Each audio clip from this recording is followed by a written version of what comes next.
everyone. Welcome to our channel. Thank you for watching Richard and Celeste Rodriguez. And we are here at the American Legion in San Fernando. You're going to see a very beautiful interview with Gilbert Rocha, leader of the Silhouettes, who hired Ritchie Valens in 1957. So the interview took place here. Just stay tuned and we'll be right back, and thank you for watching. Thank you so much.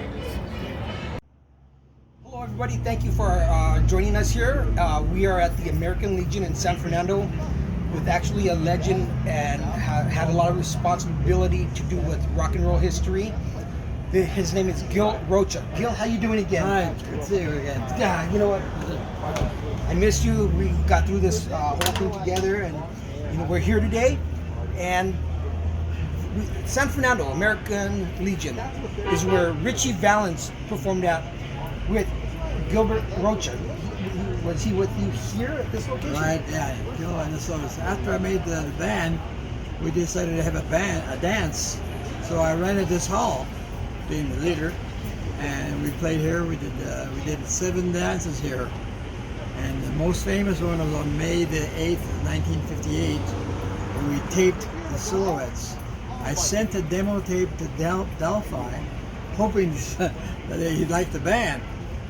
They called about 3 days later and said they're from Del-Fi. They said, "Oh, you liked my band?" I said, "No, we're not interested in the band, but we like the singer. When you guys are going to play again?"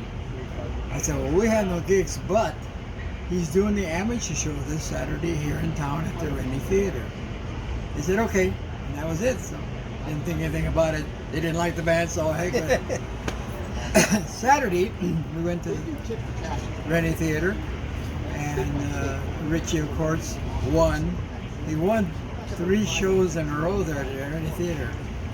Anyway, right after the show, Bob Keane walked up and grabbed Ritchie by the arm and said, "Let's go see your mom. I want to offer you a recording contract." And we all said, "What? What?" And so they walked away.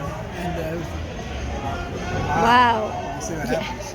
So I called Ritchie that night. I said, "What happened?" He said, "I signed a contract with Del-Fi. Now I got to go start recording." I said, "Well, what about the band?" He said, "Well, I'll try and get you guys, but we'll see what happens." Oh my God! But of course, being a professional background with Ritchie, they didn't hire us. In the meantime, we had no gigs, but this guy, a friend of mine named Lily Garcia and the Imperials had a band. Lily Garcia. And so he said, "Come play with me, leave those kids alone, play in a nightclub." So I said, "Okay, I'll go. We're not playing anyway." So I started playing with Lily Garcia. Eventually he became Johnny Chingas. And I love his songs and these songs. Meantime, Ritchie was going to Bob Keane's house every night recording. Bob was making some demo tapes. And then the Silhouettes had a gig. So Ritchie just showed up, and he had missed about 8 or 10 rehearsals. He showed up, and the new leader, who was the sax player, I played the vibraphone, the new leader told him, "Just sit down. We're not playing your type of music anymore. We're going to play 40s dance music." Wow! So he told Ritchie Valens this, the new leader of the Silhouettes, after you stepped down as the leader. So wow! What happened? In that era, that music, of course, was everybody. The adults didn't like it; they hated it. The 40s music was still being played, right? Sinatra and all those other people. And so one person even went and bought some music stands and brought some music to the guys. So what left Ritchie out completely. So that's what really happened. The movie version was wrong again. Yeah, La Bamba has a lot of non-factual events in the movie that never happened. They just added to make the movie. Yeah, they didn't really know Ritchie, so they made up their own story about it. Absolutely. And if I may ask, Donna, Ritchie and Donna, did you know Donna? I introduced Donna to Ritchie. Did you really? Yeah. Wow. She came to a dance here in town, and she walked in. She was kind of a bright girl, big smile, happy. And everybody loved her, and guys were always chasing her. The guy had the neatest car, the football star, got to go out with Donna. Anyway, she walked in, and everybody ignored her, and they were, "Hey, Ritchie!" And so she started looking at him, "What the heck?" And so she said, "Gil, introduce me to this guy. I want to see him." Okay, so I introduced him to Ritchie.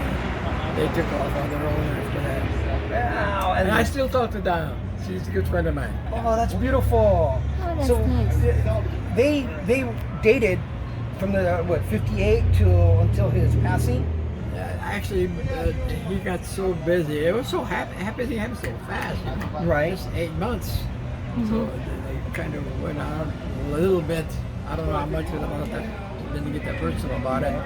But that was his girlfriend, and he liked her. And to this day, she still loves him. Wow, that is beautiful. She told me that. And when when Ritchie Valens wrote the song Donna, what could you tell us about him writing that song for her? Well, Ritchie was very super talented. He was unbelievable because remember, he recorded 17 of the 24 songs he recorded. That was unheard of in that era. The boy was beyond any type of a professional musician. He made Donna up in 2 seconds. Wow. That's how good he was. And they were beautiful, and they have made history. And Ritchie Valens himself, we know that Bob King, as you shared with us, he hired musicians to come into the studio. Gold Star, I believe it was, correct? Correct. And to sit in with Ritchie to record the music. Correct. So it was, I believe Carol Kay was on. Yeah, she was in Yeah, there. Carol Kay from the Wrecking Crew, the Carol Kay, along with other great musicians. But you yourself, you're a great musician also on the vibraphones. And when I say Gilbert Rocha, the legendary Gilbert Rocha, he connected rock and roll history with Ritchie Valens through. He is the link, and what you did for history is just beautiful. It really is everything you did, because you contributed to Latino rock and roll history. You guys are the pioneers. That's beautiful. Yes, the pioneers. And it's been an honor to know you and to have you as a friend and to be here with you. With my wife, she loves hanging out with you, and every time she sees you. So, Yeah, so happy to see you. and thank you for sharing the stories. Glad to. That's because I'm the only remaining silhouette. There's a reason for that.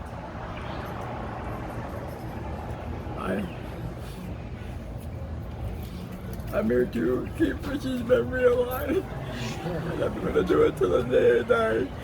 I miss my Ritchie so bad, and I'm sorry, excuse me. No, it's okay. It's okay. There must That's have been a nice. reason for me being the only silhouette still alive.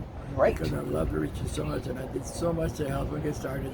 So I'm going to keep on talking about Ritchie, Amen. showing my pictures. And thank any you way I for can to that. help Ritchie.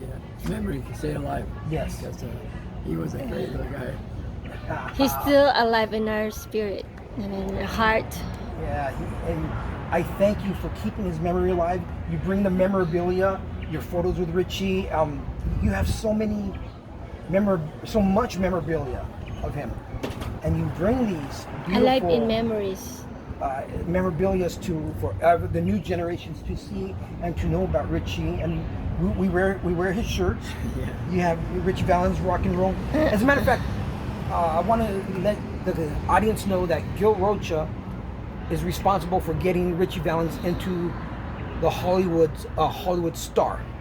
Yeah. Tell us about that, I'm please. the sponsor. Oh, nice. Right after Ritchie's movie, I talked to a couple of people, and I said, "Aren't you guys going to, put a star? Because every time the movie's released, they put a star." Right. He said, "No, we're not doing that." No, okay, I'll take care of it then. Like I did everything else for my Ritchie, because I love that kid. So I went and applied, did all the formalities for it, and then they told me you need $500. And I had to look at my bank account. I think I had $17. Oh, So I formed a little group, and we called it the Ritchie Valens Memorial Fan Club. love it. And we had a dance here, and that's what I played with Willie Garcia. And we raised the money, $500. And so then I gave them a check, and then we had the ceremony, and now Ritchie's got his star there. That is beautiful. But being here at the American Legion, where Ritchie Valens once performed with yourself and the band, the Silhouettes. What can you tell us? What are the feelings? Do you have memories going back every time you come through that door, looking at the band stage? Do you remember all the beautiful moments with Ritchie Valens there on stage? Certainly, I will have them forever because they were a great part of my life. What happened because of Ritchie Valens, and the whole world knows of him. Yes. And they didn't really get to know enough about him, as far as I'm concerned. And the movie wasn't that good. La Bamba. Even his mom, Connie, said more than 50% of it was not true. Right. It really upsets me a little bit because they did everything wrong. Didn't bring out the real things that happened to Ritchie, how he got started. The thing about this guy called Rudy in the movie. Yeah. I threatened to sue them because if they were going to use my name. I went to see the contract they had there. I saw my name there and says, "That never happened. That never happened. I'm going to sue you. Bye. My lawyer will call you." Good for you. So about a week later, they called me and said, "Oh, we're not going to use your name. We're going to use it for Rudy." What really happened, like I say, when Mark he was recording with Bob Keane, he missed all the rehearsals, and by that time the people were getting mad. They didn't like that music. The older people, Right. They wanted to hear the '40s music, and there was a changeover. Some of the guys went along with it because Ritchie did the rock, and the other kid sang ballads, and the girl singer sang ballads. And Ritchie did the rock stuff, which everybody was going crazy because that was a new fad, the new era, the new music, and that's what they wanted to hear. The older people, of course, because all the other bands around us, they were playing the '40s music, which is good. I like it, nothing wrong with it. Right. But the new music, rock and roll, was here, and it's still here. Wow. And when Ritchie had the hit La Bamba, what was that, 1958? Yes. Tell me about Connie, his mother. I mean, I'm trying to recreate history. What was her reaction to see her son at 17 years old, if not 16 and 17, to have this fame? She was so proud of that kid. Every time he sang, "You're Mine," "Go On Together," I love it. she would stop, walk up to the bandstand, and look at him. Oh my gosh. So when this thing started growing, she was there all the time because she helped me here at the American Legion a lot. She was not surprised and knew that he was going to be a star. Right. That was her son, and she was proud of him. And so she was very happy and was going along with it. She'd go to the rehearsals down at the studio, and all of a sudden the thing started going. So when they came and asked her to let him please go on this tour, it's going to be good for Ritchie. He's going to be a bigger star what he is. So she went along with it. And to the day as she died, she was regretting doing that. Yes. But she was very supportive of what he was doing. Like I said, she used to do a lot of his recordings, and she'd take him because he didn't drive that. They had a '57 Chevy 4-door, so they should drive to Hollywood back. Wow. But she was so she walked like this. I bet, yes, with her head high and her son. And then as for the younger generation, don't know if you know what happened to Ritchie Valens. He and the bopper with Buddy Holly, they had died in a plane crash in Clear Lake, Iowa. That was February 3rd, was it? 1959? Yes. No. February 3rd, 1959. So we lost some legends there, and it was a sad day. There's a movie called The Day the Music Died, because all three of them died. And I want to thank you because you being here, your contribution to society, music, and our Latino generation, or heritage, I should say, through each generation. You've been awesome. Awesome. Yeah, listen, everybody out there, check it out on Facebook. I'm on Facebook, and I always tell little stories about how Ritchie and silhouettes of me, and people, I get a 30, 40 hits sometimes on one of those stories. So if you're not on, so look me up on Facebook, and you can talk to me. I'd love to talk to you, and then you got any information you want to know about Ritchie, I'll be more than glad to help you and tell you about Ritchie. Thank you you so so much. much. You're Thank awesome. you, thank Big you, hug. thank you. God bless you. Thank you. Okay, subscribe to our channel and watch out for this video coming up. We're going to upload it. We'll see you soon. Thank you for watching.